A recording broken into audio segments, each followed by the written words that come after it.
वो तो बहुत ऑनेस्ट बात कहा है, आपके मंत्री हैं, बहुत ऑनेस्टली बोला है, इसलिए मैं तारीफ करता हूं। काम किया नहीं किया, लेकिन बात तो सही बोला है, उसका तारीफ करता हूं।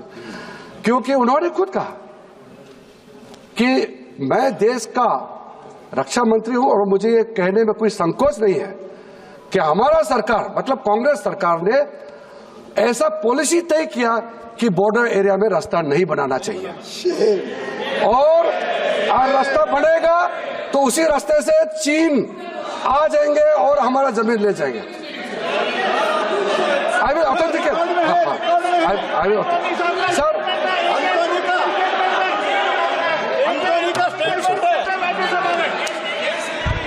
ये पता ही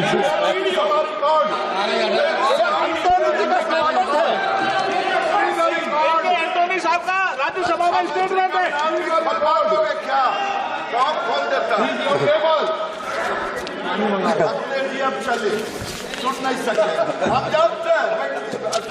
नहीं, वो मैं सर, क्योंकि एक पूर्व रक्षा मंत्री का बात मैंने रखा है तो मैं ऑथेंटिकेट भी कर दूंगा और पूरा भाषण का ट्रांसक्रिप्ट भी मैं लोकसभा के पटल पर रख दूंगा सर। तो क्योंकि सर हमारा देश ठीक है, आमदनी इतना ज्यादा नहीं हो सकता है, मगर इतना कमजोर नहीं है कि बॉर्डर एरिया में रास्ता नहीं बना सकते हैं। मोदी जी आने के बाद अब पूरे हमारे गांव, मैं जिस गांव में रहता हूं, मेरा गांव 1962 में 2 सप्ताह के लिए चाइना के कब्जे में चले गए थे। तो हमारा जो पूरा कामिंग रीजन, नेफा का जो कामिंग रीजन है, हमारा गांव, हमारे आसपास पूरे चीन के फौजों ने कब्जा किया था और हम लोग रुकते रहे। मैंने कहा, इसलिए मैंने पहले बताया कि 62 के बाद, 62 में तो मेरा जन्म नहीं हुआ था, लेकिन कहानी हमारे सामने में दोहराते रहा, मेरे कानों में अभी भी गूंज रहा है कि चाइना ने आके क्या किया है। डराते थे, खाना खाने में बच्चा लेट करने से बोलते जल्दी जल्दी खाना खाओ नहीं तो चाइनीज लोग आ जाएंगे, ऐसे डराते थे। हम लोगों को मानसिक रूप से डरा के रखा हुआ था। लेकिन हमने जब बड़ा हुआ तो हमने सोचा कि कांग्रेस पार्टी हो या जो भी सरकार थी उस समय, हमारे लिए रास्ता बनाते नहीं है, हमारे बारे में कोई सोचते नहीं है। और जिस दिन मैंने पॉलिटिकल पार्टी में ज्वाइन करने का निर्णय किया तो मेरा पहला निर्णय करने का कारण, जो मुख्य कारण है, वो ये है कि मैं एक ऐसा पॉलिटिकल पार्टी में ज्वाइन करूंगा जिसका सोच राष्ट्रवादी हो और देश का हर एक इंच को बचाने का ताकत रखता है, सोच रखता है। इसलिए मैंने भारतीय जनता पार्टी में ज्वाइन करने का निर्णय किया। अखिल भारतीय विद्यार्थी परिषद के साथ काम करके मैं आज बीजेपी का सदस्य होने का फख्र महसूस करता हूं। सर, आज जो जिस जगह में हम पैदा,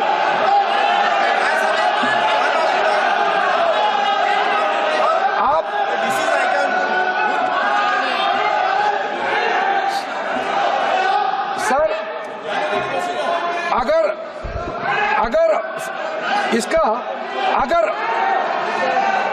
एक मिनट सर, मैं आपको कहना चाहता हूं, अगर इनका उम्र और मेरा उम्र बराबर होता तो मैं बहुत कुछ कहना चाहता हूं, लेकिन उम्र के लिहाज से मैं आपको नहीं कहना चाहता हूं, इज्जत देता हूं। सीनियर को इज्जत करो, she is my senior, I will not speak much. आप बैठ जाइए। हो गया,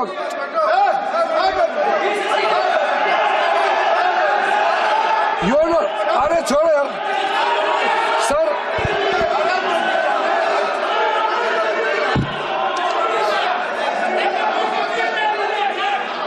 एक मिनट नो, उन्होंने ऐसा क्या कह दिया? कोई असंसदीय बात नहीं की उन्होंने, माननीय मंत्री जी, कोई असंसदीय बात नहीं की। उन्होंने कहा कि उनकी उम्र मेरी उम्र होती, तो यही तो कहा, कोई असंसदीय बात नहीं की माननीय मंत्री जी। अध्यक्ष महोदय, आज मैं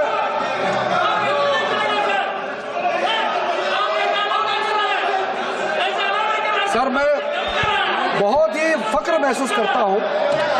आज बचपन में जिस गांव में मैं पैदल चलता था, जिस जगह मैं बचपन में पैदल जाके 6-6 7-7 दिन लगते थे, आज 3-4 घंटे में मैं गाड़ी से पहुंचता हूं। ये बदलाव हमने 10 सालों में देखा। अध्यक्ष महोदय,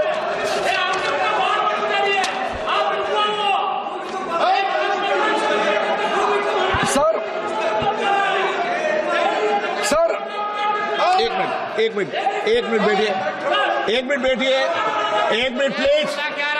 प्लीज नो, बहस करते हैं, प्लीज बैठिए।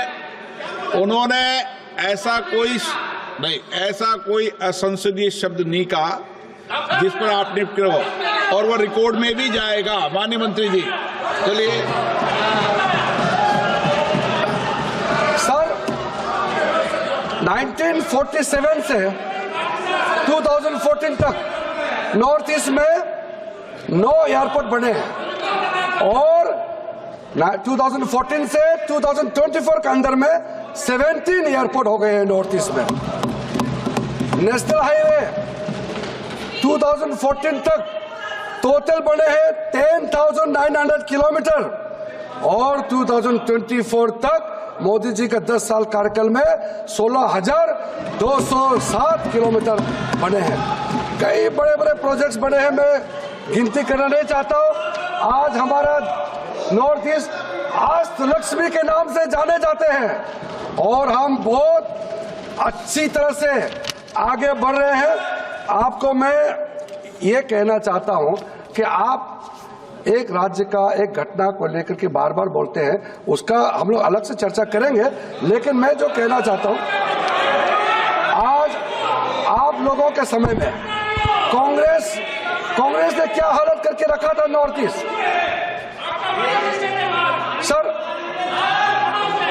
इनको आप मैं इतने सालों से इस संसद में सदस्य हूं। 2014 तक आपको मालूम है सर, आप भी ये सुन के अच्छा नहीं लगेगा, दुनिया में जितना भी बता दो, दुनिया में जितना भी जो मिलिटेंट ऑर्गेनाइजेशंस है, ये मैं कहते हुए फक्र नहीं कर रहा हूं, दुनिया में जितना भी मिलिटेंट ऑर्गेनाइजेशन है उसकी संख्या सबसे ज्यादा हमारे नॉर्थ ईस्ट में थे 2014 तक। आपने ऐसा बना दिया था नॉर्थ ईस्ट को, एक स्टेट से दूसरा स्टेट जाने में। हाँ, मैं सारा ऑथेंटिकेट कर दूंगा। इतना ज्यादा संगठन बना के रखा था इन्होंने नॉर्थ ईस्ट को दिया नहीं दिया। इनके लिए तो नॉर्थ ईस्ट एग्जिस्ट ही नहीं करते हैं। ये कांग्रेस पार्टी आज बात कर रहे हैं, प्रधानमंत्री जितने बार नॉर्थ ईस्ट जाते हैं, उनके प्रधानमंत्री चलिए उनके मंत्री भी नहीं जाते थे नॉर्थ ईस्ट में इनके समय में, और आज यहाँ बैठ करके घरेलू आंसू बहाने का काम करते हैं।